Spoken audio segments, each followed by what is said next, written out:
To the podcast series episode 3। So basically दोस्तों, आज का जो हमारा एपिसोड है ये पूरा जुडिशरी से रिलेटेड है। जुडिशरी की जो प्रिपरेशन है उसको स्टार्ट करने के बाद या फिर ड्यूरेशन में जो भी सवाल बच्चों के मन में उठते हैं उसका जवाब आज आपको इस पॉडकास्ट में मिलेगा। तो ध्यान रखिए और इस पॉडकास्ट में हमारे साथ लास्ट तक बने रखिए। तो आज पॉडकास्ट में हमारे साथ है miss Divya Jaiswal ma'am. She is the owner of M judiciary. ये आपके सारे क्वेश्चंस को बहुत ईज के साथ में आंसर करेंगी। तो मैम, मेरा पहला सवाल आपसे है कि जो सालों साल वैकेंसीज नहीं आती हैं या इतना गैप के बाद में वैकेंसीज आती हैं, उससे बच्चों के अंदर क्या मतलब चेंजेस आते हैं या क्या सोचते हैं बच्चे? First of all thank you so much ma'am.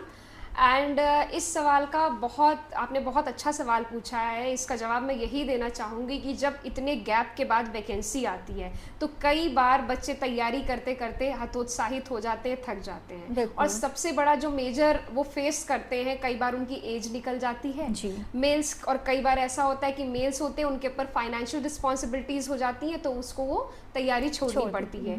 Females के ऊपर तो आप जानती हैं कि एज के बाद शादी का बर्डन होता है, तो कई बार उनकी शादी हो जाती है और जो एक बेहतरीन लड़का या लड़की जिसने बहुत अच्छे से एक एस्पिरेंट ने तैयारी की थी, जो हमें देश को एक अच्छा जज दे सकते थे, तो वो क्या होता है कि हम उस जज को खो देते हैं। बिल्कुल मैम, ये बात इस तो आपने बिल्कुल सही के गैप में बिल्कुल ये बहुत इंपॉर्टेंट है, ये बहुत ज़रूरी है जुडिशरी के अंदर कि वैकेंसीज जो आए वो एक ड्यूरेशन के साथ हर साल आती रहें। इतना गैप होने से कई बार ऐसा हो जा रहा है कि आप जैसा मैंने बताया कि हम एक अच्छा जज खो दे रहे हैं। बिल्कुल मैम, मैं आपकी इस बात से बिल्कुल अग्री करती हूँ, बिकॉज सालों साल वैकेंसी ना आना अपने आप में एक बहुत डिमोटिवेशन फैक्टर होता है स्टूडेंट्स के अंदर। एंड लड़कियों के साथ में आपने बताया yes there is a challenge, because घर वाले भी सोचते हैं कि लड़कियां सेटल हो जाएं, कितने साल वैकेंसी का वेट करेंगे। तो ये बात आपने बिल्कुल सही कही। उनके लिए बहुत बड़ा चैलेंज हो जाता है सबको समझाना। कई बार रिलेटिव्स होते हैं, आसपास के लोग होते हैं, आप सबको नहीं समझा सकते, आप सिर्फ समझ सकते हैं कि इस ड्यूरेशन में आपने कितनी मेहनत की है। और फिर उतने जो चैलेंजेस को जो एक सटीकता से नहीं लगा रह पाता है, इन चैलेंजेस को नहीं हैंडल कर पाता है, उसे छोड़ना पड़ जाता है। बिल्कुल मैम, तो ये बात बहुत ज़्यादा ही डिमोरलाइजिंग है। इंडीड मैम, एक हद तक चीज़ें ना हो तो डिमोटिवेटिंग हो ही जाती हैं। मैम, इसी से जुड़ा एक और सवाल है, अभी रिसेंटली आया 3 ईयर प्रैक्टिस रूल।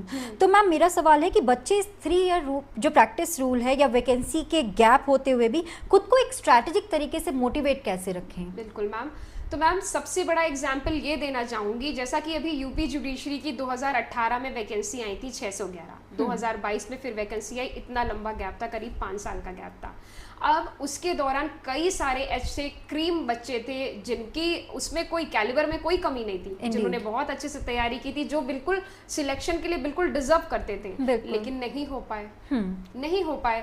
अब वो अगर उस प्रेपरेशन को छोड़ देते या रह जाते तो वो 2022 में सिलेक्ट नहीं हो पाते, क्योंकि वो तो पूरी तरह से डिजर्व करते थे ना सिलेक्ट होना। इतनी तैयारी के बाद भी, कोई कमी ना होने के बावजूद भी वो सिलेक्ट नहीं हो पाए, लेकिन उनने उसको छोड़ा नहीं। वो कहीं ना कहीं कुछ पीएचडी में एनरोल हो गए, कुछ अपने टीचिंग प्रोफेशन में आ गए, लेकिन साथ ही साथ अपनी तैयारी को उसके दौरान भी मेंटेन रखा, और आज 2022 में वो सिलेक्ट है। तो आपको हारना नहीं है, थकना नहीं है। पता है बहुत थकान होती है जब आप लगातार तैयारी करते हो, वैकेंसी नहीं आती, कोई अंधेरा ही दिखता है, कोई रास्ता नहीं दिखता, लेकिन आपको चलते रहना है, खुद को मोटिवेटेड रखना है, क्योंकि सेल्फ मोटिवेशन से बढ़कर कुछ भी नहीं होता। और आपको एक डिटर्मिनेशन के साथ अपनी तैयारी में लगे रहना है, और आप ज़रूर अपनी सक्सेस को अचीव करेंगे। जो आपने सपना देखा है वो ज़रूर आपको मिलेगा, बस लगे रहना है। Very well said ma'am. Definitely students के अंदर इसी मोटिवेशन फैक्टर की ज़रूरत है कि कीप मूविंग।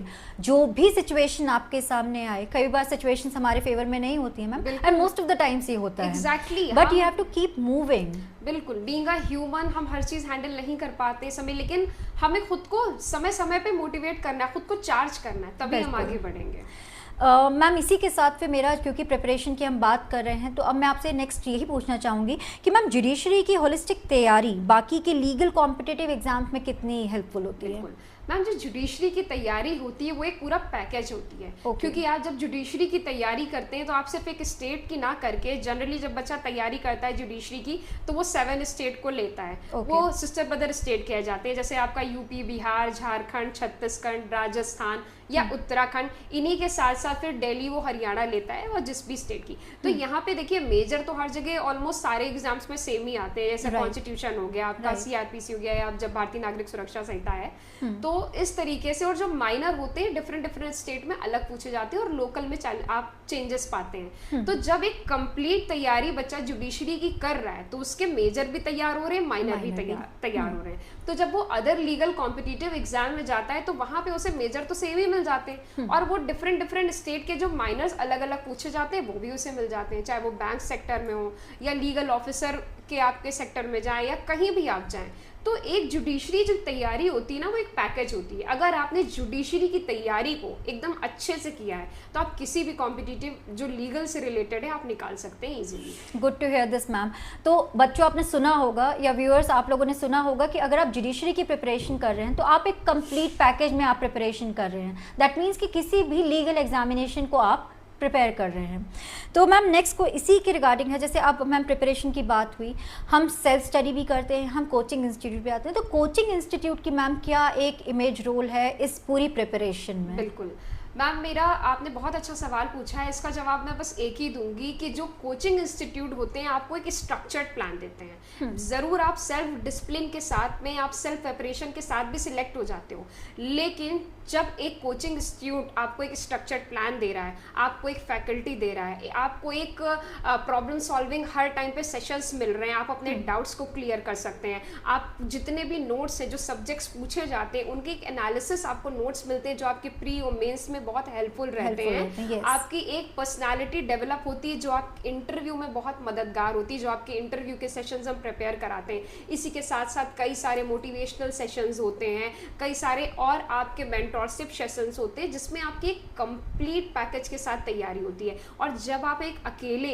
तैयारी करते हो तो आपको वो कोचिंग का वो जो कॉम्पिटिटिव एनवायरनमेंट होता है, सबसे पहले तो आपको वो नहीं मिलता है ना। आप खुद से तैयारी, आप एग्जैक्टली किस जगह खड़े हो, आप सेल्फ एनालिसिस खुद से नहीं कर पाते, क्योंकि कोचिंग इंस्टीट्यूट में हर वीक आप टेस्ट दोगे या मंथली आपका एनालिसिस होगा। जिस तरीके का भी कोचिंग स्ट्रक्चर तैयार कर रहे हैं डिफरेंट कोचिंग इंस्टीट्यूट्स, तो उससे क्या होगा ना, एग्जैक्टली आप कहाँ पे हो, किस रास्ते पे हो, उस पर आपकी इवैल्यूएशन हो जाएगी। और उस रास्ते का जो आप एक सेल्फ डिसिप्लिन के साथ जिस पे आप अपनी सेल्फ प्रिपरेशन करोगे, उसमें कई रास्तों पे गिर के घूम के आपको पहुंचना होगा, तब भी शायद आप उतना अच्छे से वो प्रिपेयर ना हो पाए। इसमें कम समय पे वो सारी चीज़ें आपको एक जगह मिल जाती हैं और आप एक सटीकता से अपनी जर्नी को इजीली अचीव कर पाते हैं। Rightly said ma'am, I didn't find any word to interrupt in between ma'am. जैसे मैम ने बोला, क्योंकि क्या है, कोचिंग इंस्टीट्यूट्स अपने आप में एक बहुत मेजर रोल पर प्ले करते हैं, मैं कह सकती हूँ इस प्रिपरेशन में।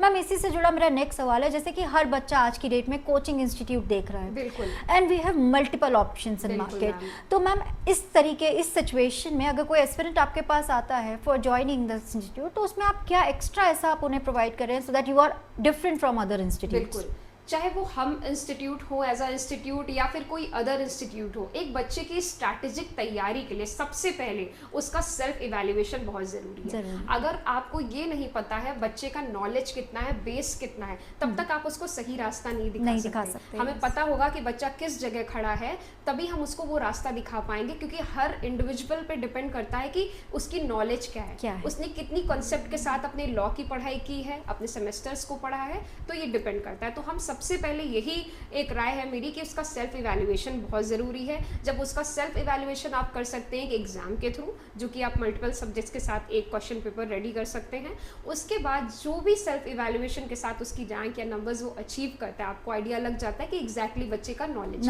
है। उसके अकॉर्डिंग आप उसका एक स्ट्रक्चर प्लान आप तैयार करिए, उसके आर्ट्स डिसाइड करिए, उसके सब्जेक्ट्स, उसको किन सब्जेक्ट्स पे ज़्यादा फोकस करना है, क्योंकि आपने एग्जैक्टली उसका सेल्फ इवैल्यूएशन किया, आपको पता चल गया कि किस सब्जेक्ट में उसके कितने मार्क्स है, कितना उसका नॉलेज है। आप एक छोटा सा इंटरव्यू लेके भी उसका सेल्फ इवैल्यूएशन कर सकते हैं आफ्टर दिस एग्जाम, जिससे आप उसको आर्ट्स सब्जेक्ट हर तरीके से, किस तरीके से उसको मेजर कवर करने, किस तरीके से उसको माइनर लॉस कवर करने हैं, आप उसको ईजिली बता सकते हैं। उसी के साथ साथ आप उसकी प्री और मेंस की जो हॉलिस्टिक वे में आप हर वीकली तैयारी कराएंगे, तो सैटरडे जो भी आता है वीक का लास्ट डे, उसमें टेस्ट बहुत ज़रूरी है, बहुत ज़रूरी चाहे है। वो प्री का हो मेंस का हो। जितने भी आपने वीकली, हम भी ऐसा, हमारा इंस्टीट्यूट भी एग्जैक्टली इसी पे वर्क करता है कि सेल्फ इवैल्यूएशन के बाद जब उसको स्ट्रक्चर्ड प्लान देते हैं, हम उससे डेली जो पढ़ाते हैं, हम उससे डेली नोट्स मांगते हैं कि आपने इसका कितना पढ़ा, क्या है, उससे हम क्रॉस चेक करते हैं कि उसने कितना अचीव किया। अगर उसमें उसको डाउट है, मुझसे कहते हैं कि वो 10 बार जाके पूछे। It is very very important. Important. और उसी के साथ साथ सैटरडे को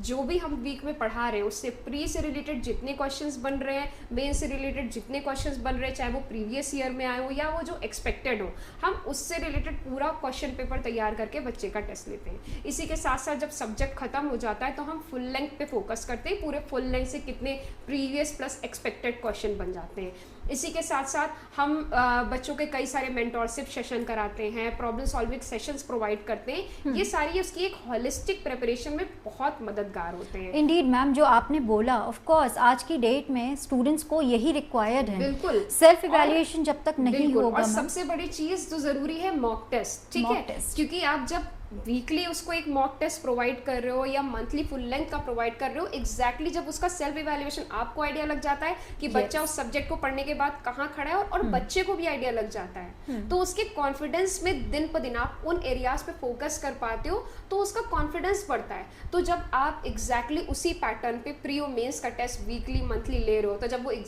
जब देगा कमीशन का पेपर प्री और मेंस का, तो उसे लगेगा उसने कितनी बार प्री और मेंस दे दिया है। यस, तो ये उसके लिए बहुत बड़ा प्लस पॉइंट है, बहुत बड़ा प्लस और पॉइंट है। ड्यूरिंग द प्रिपरेशन ही आप उसके साथ न रहिए। आई थिंक जब तक वो सिलेक्ट नहीं हो जाता है, आई थिंक तब तक आपको उसके लिए हेल्पफुल रहना चाहिए। मैम, आज की डेट में बस यही connectivity is missing in the market. तो अगर ऐसा आपका इंस्टीट्यूट अगर ये चीज प्रोवाइड कर रहा है, विच इज वेरी गुड। उसी के साथ we are giving the notes. हमने 6-7 मतलब हमने प्रॉपर बुक्स को मिला के, हमारी 10-11 लोगों की टीम ने मिलके एक क्रिस्प नोट्स बनाए हैं, जिसपे मेन फोकस किया गया है, जो प्री और मेंस ओरिएंटेड है। अगर आप उन नोट्स को बिल्कुल फोकस तरीके से पढ़ते हैं, तो आपको किसी भी बेयर एक्ट के अलावा और किसी भी मटेरियल को नीड नहीं होगी। आपको बेयर एक्ट और साथ ही साथ हमारे कोचिंग के नोट्स और साथ में जो फैकल्टी पढ़ाता है, दैट इज मोर सफिशिएंट आपके सिलेक्शन के लिए। Good to hear this thing ma'am. I think हमारे स्टूडेंट्स को काफ़ी हद तक मैम उनके क्वेश्चन के आंसर मिल गए, that you don't have to go everywhere. अगर आप एक ही जगह कोचिंग इंस्टीट्यूट जाइए, you will get everything right there, from pre आपका बेसिक से लेकर पूरा, जब तक आपका सिलेक्शन नहीं हो जाता तब तक पूरी असिस्टेंस आपको एक ही कोचिंग इंस्टीट्यूट से मिल जाएगी। सो ये हम सुन रहे थे दिव्या मैम को, जिन्होंने अपना कीमती टाइम मैम हमारे लिए निकाला, एंड हमारे व्यूअर्स को अपने यूजुअल आंसर्स दिए जो हमें बहुत अच्छे लगे। Thank you so much ma'am for coming here, and आप ऐसी ही सीरीज़ के लिए बने रहे हमारे साथ में, एंड नेक्स्ट सीरीज़ के लिए kindly subscribe it. Thank you.